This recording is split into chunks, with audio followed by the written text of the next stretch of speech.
Как обещал, делаю ролик по заявкам. Этот нож не заслужил бешеной популярности, но на мой взгляд достоин большого рассказа.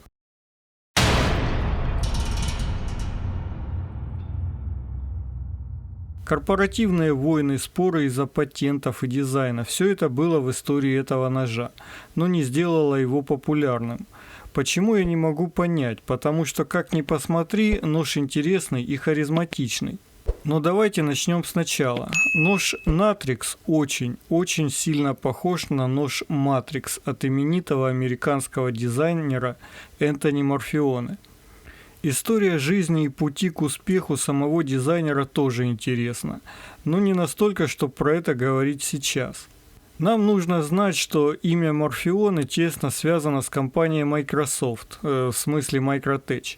И эта компания не нуждается в рассказах о ее крутости и стремлению к технологическому совершенству. Так вот, в 2011 году нож Matrix дизайна Морфеоне получает множество наград ножевых выставок и признания ножеманов. Ножевой гигант корпорация Кай через пару лет выпускает нож ZT-770 с очень похожими линиями. Скандалы, суды и прочее, но безрезультатно. Вероятно, не только в дизайне было дело. Права на оригинальное решение замка принадлежит корпорации Кай. Кай Групп – это транснациональная ножевая компания с корнями в Японии. В состав группы входят бренды Кай, кухонные ножи, Zero Tolerance, ножи премиум класса и Кершов, ножи среднего и бюджетного сегмента. И уже после всей этой предыстории в 2017 году мы получаем бюджетный харизматичный Natrix от компании Кершов.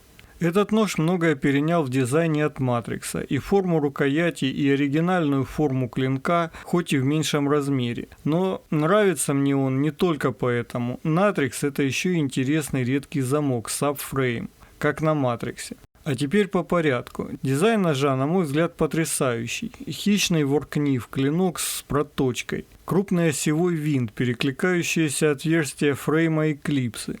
Нож приятно и интересно покрутить в руках. Клинок ножа Natrix выглядит массивным и крупным, но это лишь оптический обман. Клинок тонкий, 3 мм в самом толстом месте, с длиной клинка 83 мм. Клинок с высокими спусками отлично сведен и благодаря своей форме имеет отличный рез. По строю клинка он вроде должен быть близок к спайдерке, но по ощущениям реза Кершов далеко не спайдерка. Рукоять ножа выполнена из G10, который отлично профилирован, текстурирован и приятен на ощупь. Что сразу удивляет, это толщина рукояти. Нож очень тонкий, около 10 мм. Этот нож с таким на вид крупным клинком очень удобно носить в кармане, и я считаю это главной фишкой ножа. Благодаря конструкции замка удалось избавиться от лайнеров и других лишних деталей, добавлявших вес и толщину. Этот замок называют Subframe локом.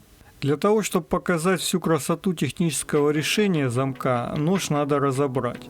Тут все просто, несколько болтиков торксов,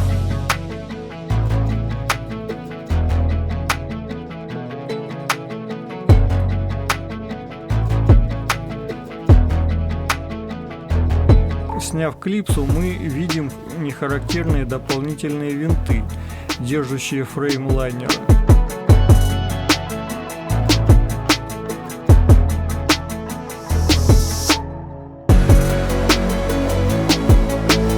Еще несколько усилий, и в общем ничего не получилось. Но мы же тут не практикой занимаемся, а о теории говорим, так что все разжую на пальцах. Subframe – некий гибрид лайнер-лока и фрейм-лока, прям как масло масляное, но конструкция достаточно продуманная и работает отлично, если, конечно, вы работаете ножом в качестве режущего инструмента. Фактически замок работает так же, как лайнер-лок. Пластина фрейма упирается в пятку клинка в открытом состоянии и блокирует тем самым клинок. Еще эта конструкция сохраняет все плюсы фрейм-лока. В этом замке просто отказались от всего лишнего, добавив всего 2 болтика, спрятанных под клипсой, которыми удерживают подпружиненный лайнер-фрейм в нужном месте. Данное решение позволило создать супертонкий нож с подпружиненным флипом, широким клинком и общим весом конструкции около 80 грамм. Соглашусь с критиками, что подпружиненный флип в 2022 году уже не интересен, и подшипники на осевом винте людям нравятся больше. И здесь тоже нет проблем, подшипники на натриксах тоже встречаются. Несмотря на то, что Kershaw достаточно долго и вполне успешно использует пружины на своих ножах,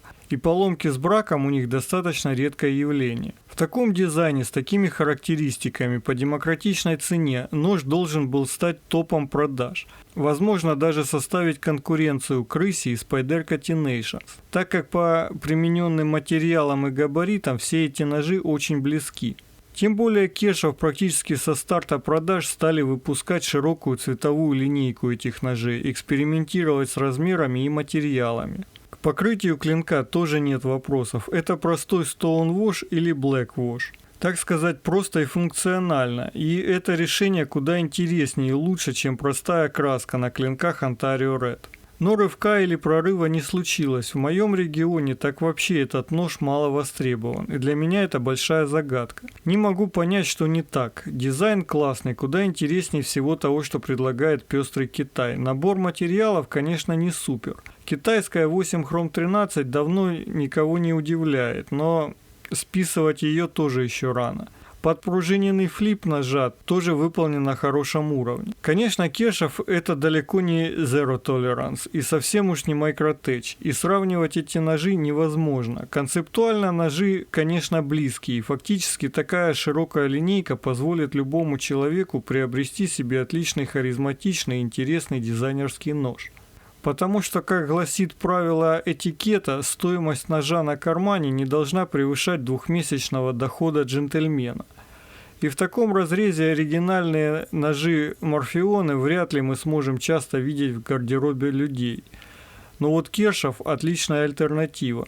Каждый ножеман хочет себе нож от Morpheone Custom, особенно я, помешанный на технологическом перфекционизме.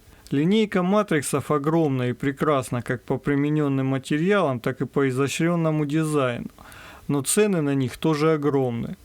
Если вы хотите увидеть обзор на оригинальный нож Энтони Морфеоне, то я вообще не знаю, что вам нужно делать. Простых лайков здесь будет мало. Монетизации на ютубе в том виде, в каком она сейчас, мне тоже не хватит для покупки такого ножа. Тем более непонятно, будет ли вообще возможность покупать в России настоящие качественные ножи американских производителей. Вот как-то так. Не забываем, что в описании ролика есть полезные ссылки, через которые вы можете поддержать канал. Спасибо всем, кто смотрит канал через VPN с рекламой. И как всегда, свое мнение можете оставить при себе или написать в комментариях. А каналу все еще нужны ваши лайки, подписки и репосты в соцсетях.